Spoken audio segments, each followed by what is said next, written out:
Alright, let me tell you about something that's been blowing up in the news recently.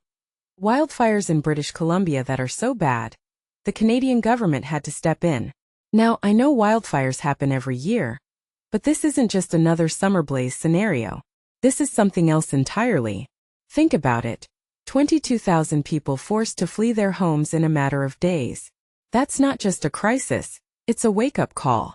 And honestly, I think a lot of people are underestimating how fast things can spiral out of control when you mix climate change with a tinderbox of dry vegetation. What makes this really interesting is how quickly these fires are spreading. We're talking about blazes that can grow the size of Manhattan in hours.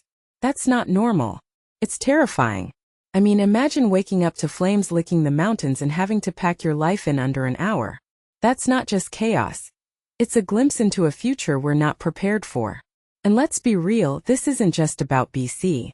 Mike Flanagan, this wildland fire professor, said we're seeing fire seasons that last longer than ever before. They're not just happening in summer anymore, they're stretching into autumn and maybe even beyond. That's a paradigm shift. If you take a step back and think about it, this isn't just about a few wildfires. It's about a system that's breaking down.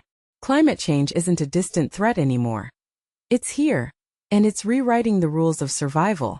What this really suggests is that our current emergency protocols are outdated.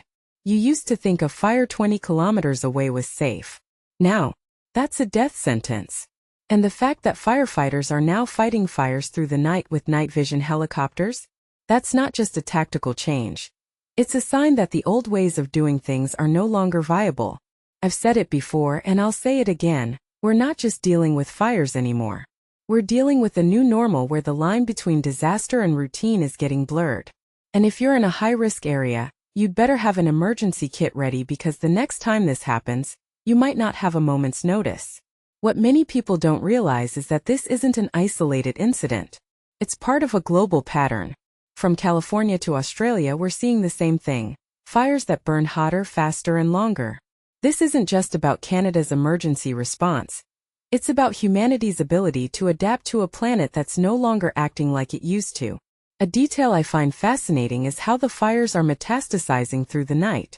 Traditionally, fires would slow down when it got dark. Now, they roar through the night like they're fueled by some kind of eternal hunger. That's not natural. That's a direct result of human-caused climate change. And honestly, I'm scared for the coming weeks. Not just for the people in BC, but for all of us. Because if this is what's happening now, what's going to happen when the next decade rolls around? This isn't just a story about wildfires. It's a story about the future we're creating, and whether we're ready for it.